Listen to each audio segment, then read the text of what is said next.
Hi, I'm Amy from eSpares, and in this video I'll be going through some safety tips for your fridge freezer that are good to know for the safety of your appliance and your home.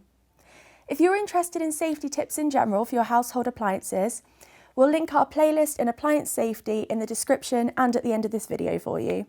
But for now, let's get started with the safety tips for your fridge freezer. First of all, the positioning of your fridge freezer is really important. Make sure that wherever you place it, you don't put it flush against the wall. Leave plenty of space behind it for the air to circulate. This will help your fridge freezer stay efficient and will also avoid overheating. If you've bought a new machine, make sure to remove all of the packaging before you use your fridge freezer. Packing materials such as polystyrene, cardboard and plastic wrapping can be highly flammable.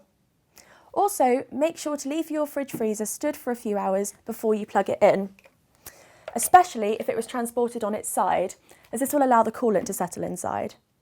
Make sure that the power cable of your fridge freezer isn't trapped underneath it when you install it either. If you ever have to move the fridge freezer to get something that's rolled underneath it or to dust under it, be sure that when you lower it back down, the power cable's out the way. Make sure as well, when you put the appliance back into its original space, that you leave space behind it. Try to avoid leaving anything flammable next to your fridge freezer, as if your fridge freezer is to set alight, this will help the fire spread much faster.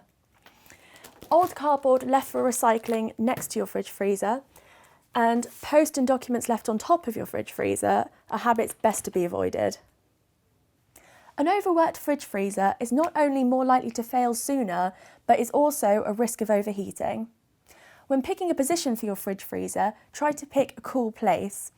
Avoid putting it near a radiator, near your cooker or in direct sunlight. Now, our next tip might sound like a no-brainer, but don't use your fridge freezer anywhere where it's not designed to be. Don't be tempted to take it outside and plug it into your outer sockets when you want ice on demand for a barbecue or for a garden party. If water gets into the electrics, this can damage the machine internally and it will make it unsafe. If your fridge freezer is kept in a garage or an outer building, make sure there are no leaks around it and that your machine is designed to withstand the cooler temperatures. Some fridge freezers can actually fail if they're exposed to temperatures below 0 degrees. A frosted up freezer is much less efficient and will also cause the internal parts to work much harder. So we recommend defrosting your freezer regularly, at least once a year. So once I've removed the drawers, you can either put down towels, turn off the machine and wait for the ice to melt, or you can scrape it off manually.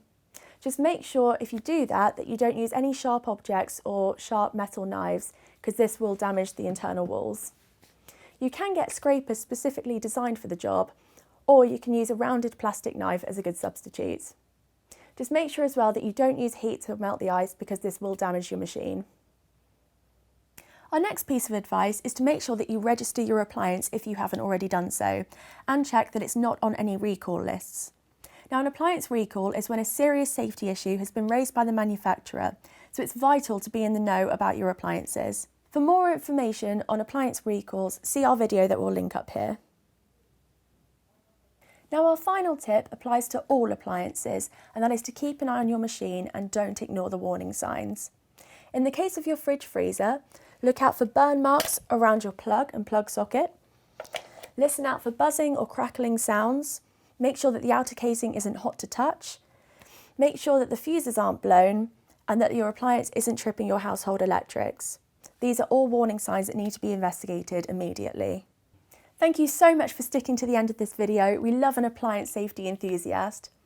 You can continue your learning journey with our playlist of safety videos right here. For more advice in maintaining and repairing your appliances, make sure you subscribe to our YouTube channel. Thanks for watching.